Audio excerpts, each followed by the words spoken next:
Shalom jemaat yang dikasihi Tuhan. Hari ini kita ada di dalam program Malam Teduh episode ke-24. Sebelum kita mendengarkan renungan pada malam hari ini, mari kita berdoa. Tuhan Yesus yang baik, malam ini kami hadir untuk mendengar sedikit dari renungan yang telah Engkau persiapkan bagi kami. Ajar kami agar mau selalu meluangkan waktu kami untuk-Mu. Engkau yang mampu bekerja melawat setiap kami. Amin. Renungan malam ini ditulis oleh Pendeta Dr. Insinyur Imron Wijaya MMMTH yang berjudul Terangmu Bercahaya. Renungan malam ini diambil dari Kejadian 1 ayat 1 sampai 5. Berfirmanlah Allah, jadilah terang. Lalu terang itu jadi. Allah melihat terang itu baik. Lalu dipisahkannyalah terang itu dari gelap. Dan Allah menamai terang itu siang, dan gelap itu malam. Jadilah petang dan jadilah pagi. Itu hari pertama. Dalam penciptaan langit dan bumi, Tuhan kita menciptakan terang di awal penciptaannya. Karena pada waktu itu bumi ini kosong dan gelap gulita. Dalam Kejadian 1 ayat 1 sampai 2. Pada mulanya Allah menciptakan langit dan bumi. Bumi belum berbentuk dan kosong. Gelap gulita menutupi samudra raya, dan roh Allah melayang-layang di atas permukaan air. Ini adalah keadaan langit bumi sebelum Allah menciptakan dan menatanya. Apalagi keadaan dan situasi yang gelap gulita, yang artinya bumi mengalami kegelapan yang sangat luar biasa gelap. Apalagi sang kegelapan sudah ada di bumi ini. Yesaya 14 ayat 12 berkata, "Wah, engkau sudah jatuh dari langit, hai bintang timur. Putra fajar, engkau sudah dipecahkan dan jatuh ke bumi. Hai yang mengalahkan bangsa-bangsa." Di sini dapat kita lihat keadaan bumi pada waktu itu. Apalagi kegelapan sudah menguasai bumi. Maka yang pertama kali Allah ciptakan adalah terang, supaya bumi ini terang terlebih dahulu sampai sang terang sejati Tuhan Yesus Kristus datang ke dunia untuk mengatasi dan menutup bumi yang gelap gulita ini. Mengapa kita harus menjadi terang di dunia ini dan terang kita harus bercahaya selalu? Yang pertama, karena Tuhan Yesus sudah datang dan berada di dunia dan sudah menerangkan kegelapan dunia yang gelap gulita dengan mengalahkan sang kegelapan, yaitu iblis dan pengikutnya serta maut. 1 Korintus 15 ayat 55 berkata, "Hai maut, di manakah kemenanganmu?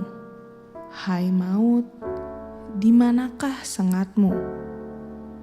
Kata maut di sini berarti kematian kekal walaupun kita masih hidup di dunia. Sang terang Tuhan Yesus yang telah mengalahkan ini semua sehingga kita bebas dari perbuatan atau pelanggaran dosa yang mendatangkan maut tersebut. Roma 6 ayat 23 berkata, "Sebab upah dosa ialah maut, tetapi karunia Allah ialah hidup yang kekal dalam Kristus Tuhan kita." Yang kedua, karena kita harus menjadi garam dan terang dunia seperti yang dikatakan dalam Matius 5 ayat 13-16. Kamu adalah garam dunia. Jika garam itu menjadi tawar, dengan apa ia diasinkan? Tidak ada gunanya selain dibuang dan diinjak orang. Kamu adalah terang dunia. Kota yang terletak di atas gunung tidak mungkin tersembunyi.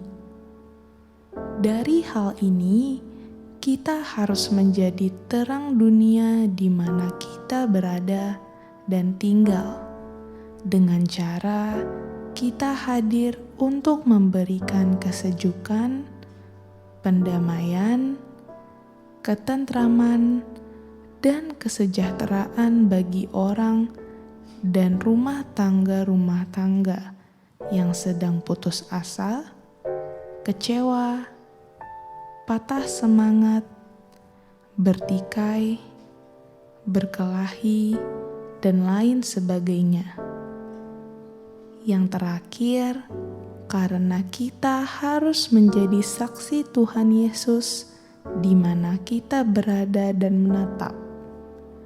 Dengan kata lain, menjadi surat terbuka bagi banyak orang, terutama bagi bangsa dan negara kita, apalagi terhadap lingkungan tempat tinggal kita, dengan cara ikut membantu kerja bakti, melakukan kegiatan sosial, memberikan arahan dan pembinaan, ikut bersama-sama mensukseskan kegiatan atau program RW dan RT, serta kegiatan lainnya, baik tenaga, dana, maupun pemikiran, serta kita melalui berbagai misi kebersamaan, karena kesejahteraan kita tergantung kesejahteraan kota di mana kita tinggal. Seperti dalam Yeremia 29, usahakan kesejahteraan kota kemana kamu buang, dalam artian tinggal atau menetap, dan berdoalah untuk kota dalam artian lingkungan kita tinggal itu kepada Tuhan, sebab kesejahteraannya adalah kesejahteraanmu. Dari hal di atas, kita tahu dan mengerti keberadaan kita setelah kita percaya Tuhan Yesus. Maka tugas kita adalah menjadi terangnya Tuhan Yesus. Dengan kata lain, hendaknya terangmu bercahaya selama-lamanya sampai kematian dan Tuhan Yesus datang kedua kali. Amin. Demikian renungan pada malam hari ini. Kiranya renungan ini dapat menjadi rema dalam kehidupan kita pribadi. Sampai jumpa dalam program Malam Teduh berikutnya. Tuhan Yesus memberkati.